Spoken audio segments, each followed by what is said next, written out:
El trastorno afectivo bipolar es, junto con la depresión, una de las 10 enfermedades más numerosas según la Organización Mundial de la Salud y una de las que más afecta a la calidad de vida de las personas si no se trata debidamente.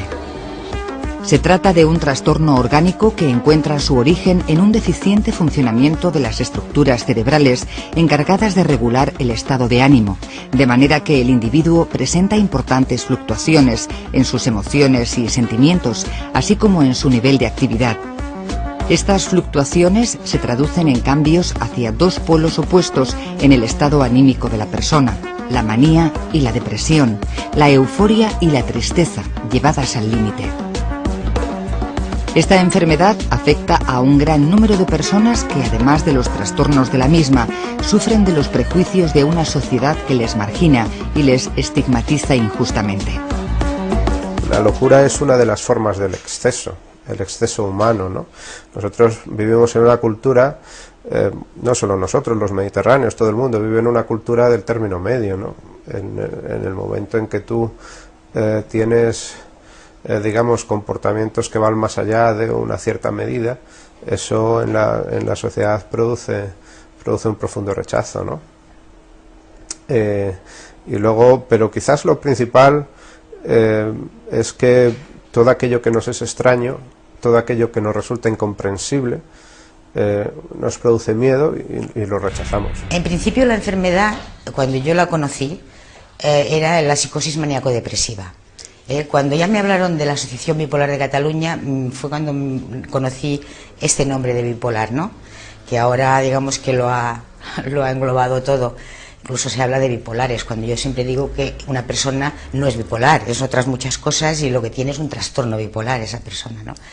Pero sí que es cierto que parece ser que la OMS, la Organización Mundial de la Salud, vio que psicosis maníaco-depresivo era como muy aparatoso, muy dramático, porque esto de la psicosis siempre vemos al de la película, ¿no?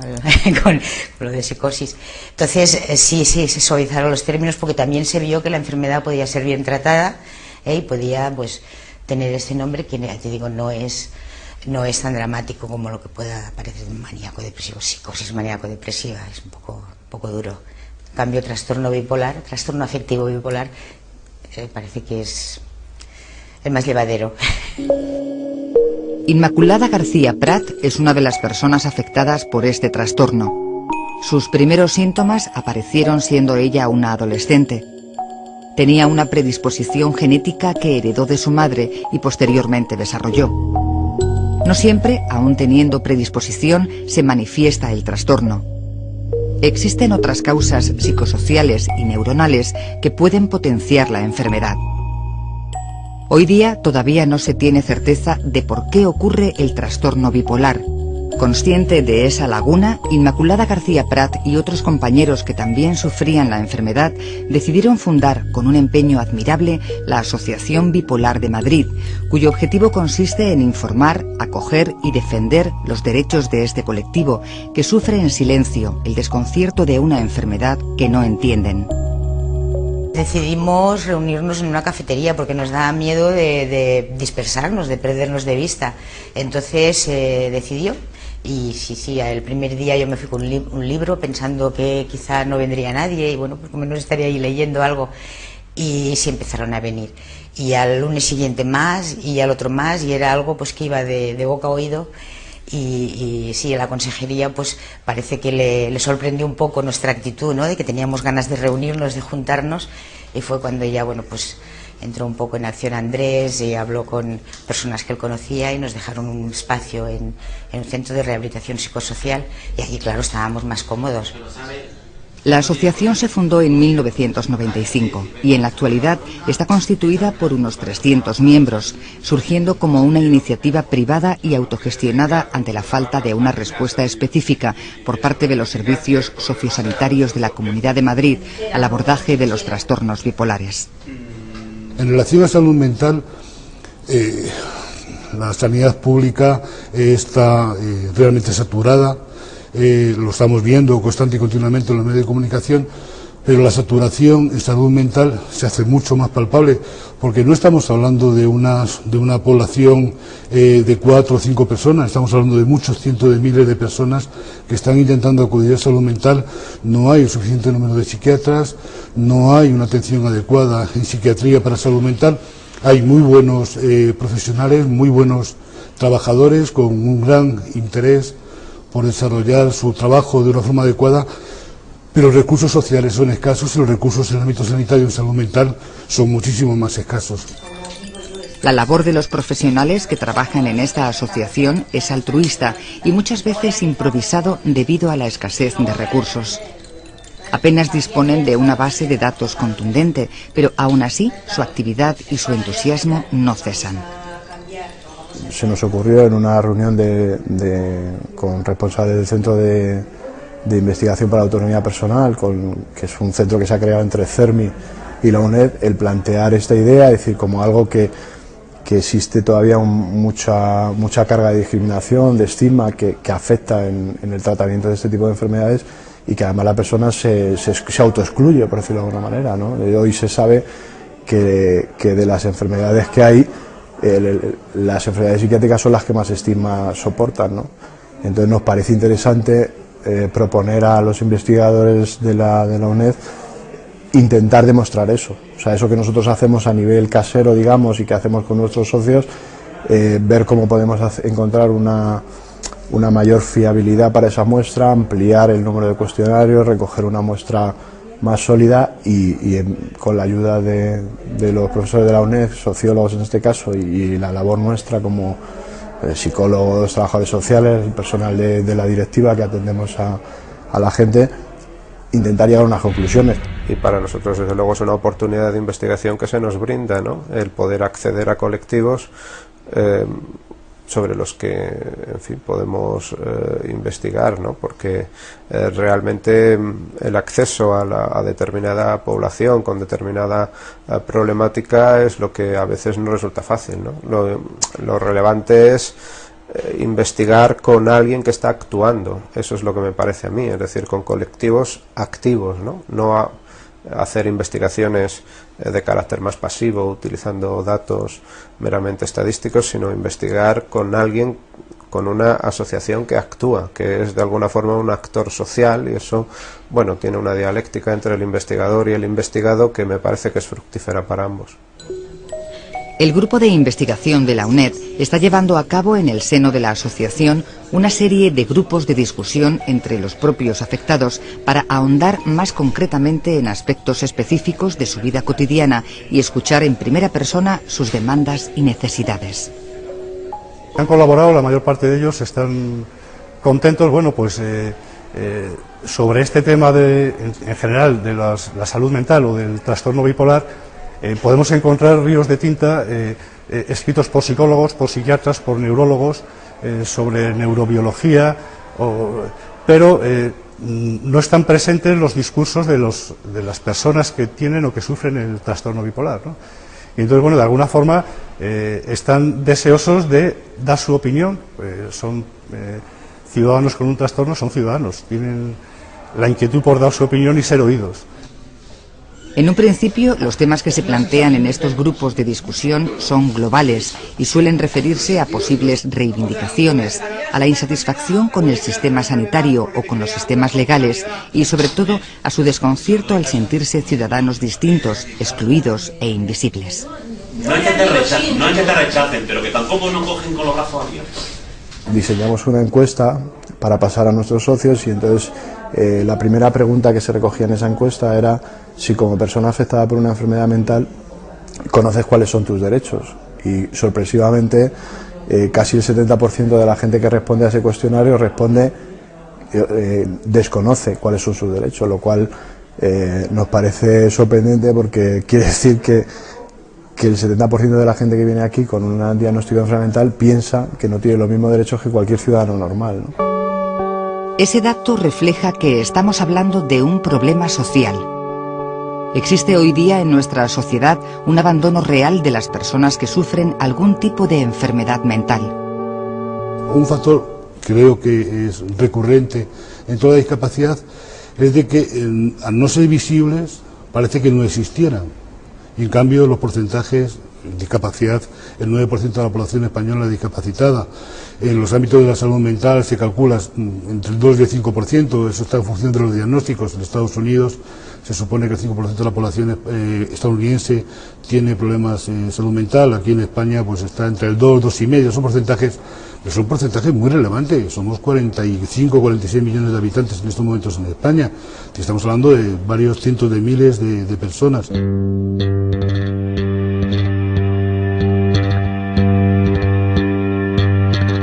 Esta invisibilidad hace que el desconocimiento sobre la enfermedad sea alarmante, y más aún cuando lo que se da a conocer está totalmente tergiversado.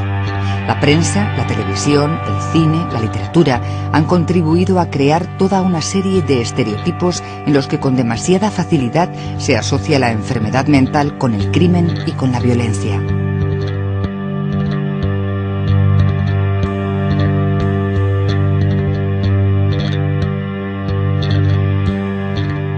Lo que dicen los medios de comunicación en general es amarillismo, es sensacionalismo, y yo no sé a quién le favorece eso, porque desde luego a los enfermos mentales no. Las personas con enfermedad mental, y está probado estadísticamente, no son más violentas que el resto, no, muchas veces bastante tienen, ¿no?, con la medicación que llevan y con el problema que tienen en salir adelante, y no, incluso algunas se autolesionan ellos mismos, pero hombre, yo no te diré que en algún momento dado una persona con un trastorno psiquiátrico pueda ser violento y pueda atacar a alguien. También es cierto que pasa, pero no se destaca, o sea, los medios de comunicación lo destacan siempre por ahí. Porque realmente condiciona todo el tratamiento, o sea, el hecho de que una persona tenga un diagnóstico de psicosis maníaco-depresiva o trastorno bipolar hace que muchas veces la persona dedique más energías a ocultar lo que le pasa, a que no se sepa en el trabajo, a que la familia no le esté todo el día sobreprotegiendo y recordando sus dificultades o limitaciones. Se dedica muchas veces más energía a eso que al propio tratamiento en sí, ¿no?, que es una enfermedad que, bien tratada, con los fármacos que hay en la actualidad, con un apoyo social razonable, con la aceptación de la familia, pues se puede manejar, y en la mayoría de los casos el funcionamiento social es normal y se puede hacer una vida prácticamente normalizada y con autonomía e independencia. Diego Oliver Rueda sufre trastorno bipolar, pero lleva años tratándose y ha conseguido llevar una vida normal y ayudar a los que padecen la misma enfermedad que él. Es el jefe de administración de la Asociación Bipolar de Madrid y se encarga, entre otras cosas, de recibir las llamadas de las personas que creen tener síntomas de la enfermedad y ofrecerles una primera atención telefónica. Yo puedo entenderlos porque, como afectado, aunque hubiese depresiones mayores o manías más altas que la hipomanía, que la mía, pero puedo prolongar, mentalmente puedo prolongar y decir, oye, si yo me subiese más, si yo me bajase más, ¿a dónde llegaría? Entonces soy capaz de entender a esas personas que tienen trastorno bipolar 1, trastorno bipolar 2, y luego la segunda parte, que es los familiares. Aquí hay una serie de llamadas, digamos que el 65% más o menos de las llamadas corresponden a familiares. Esposas, esposos, hijas, hijos, hermanos, hermanas, nietos, amigos que están preocupados, lo cual es genial. Eso se encuentra muy poco. Amigos que están preocupados de otro amigo o amiga que tiene trastorno bipolar. Y te llaman para pedirte información. Oye, me pasa esto. Es que la persona que venga aquí, que tenga trastorno bipolar... La asociación no cuenta con los medios para el diagnóstico de la enfermedad, algo que corresponde a los profesionales de la psiquiatría. Estos mismos profesionales coinciden en que el diagnóstico precoz es fundamental a la hora de tratar cualquier enfermedad mental. Es importante hacer una definición social del trastorno bipolar, que las instancias que tienen ahí capacidad de decisión pues estén de acuerdo, y que la Seguridad Social asuma los costos de una persona que tiene el trastorno bipolar, ¿no? De la misma forma que se hacen operaciones costosísimas de corazón, etcétera, etcétera. Hay que tener en cuenta que la enfermedad bipolar la media de diagnóstico está en torno a los 8 años, o sea que hay gente que aunque padece el trastorno y tiene crisis cíclicas, como hay mucho parecido entre varias enfermedades psiquiátricas, por ejemplo la esquizofrenia a veces tiene crisis muy parecidas y sintomatologías muy parecidas al trastorno bipolar, entonces eso genera una dificultad diagnóstica, no hay una herramienta objetiva y objetivable que los psiquiatras o los médicos puedan pasar y que se sepa, pues como pase un análisis de sangre o una radiografía que directamente te dice, bueno, pues está roto tal hueso y hay que inmovilizarlo y tal, ¿no? No hay una prueba objetiva. Entonces existe una dificultad muy evidente, pero aquí en España realmente el diagnóstico corresponde a los psiquiatras. Los psiquiatras son también los encargados de desarrollar un tratamiento adecuado a nivel farmacológico que ayude al paciente a estabilizar las fases agudas de manía y depresión. Hoy en día ni siquiera los estabilizadores del ánimo, que es lo que ayuda a la persona a mantenerse estabilizada, no saben bien por qué funcionan. O sea, el litio sabemos que es muy bueno para muchas personas como estabilizador, pero no se sabe qué es lo que pasa ahí, qué es lo que hace para que le dé estabilidad a esa persona, le dé equilibrio. Sí. Entonces falta mucho camino por recorrer.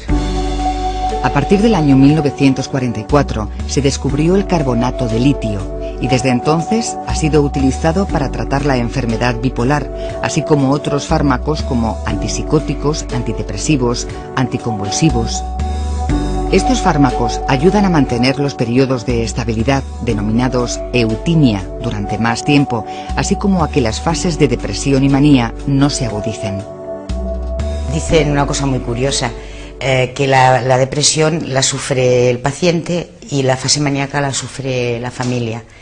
Porque esto es muy curioso, la persona bipolar o que tiene un trastorno bipolar, en fase maníaca él no cree que le pase nada, él se siente muy bien, él está eufórico, está pletórico, es más, cree que en ese momento es cuando está mejor.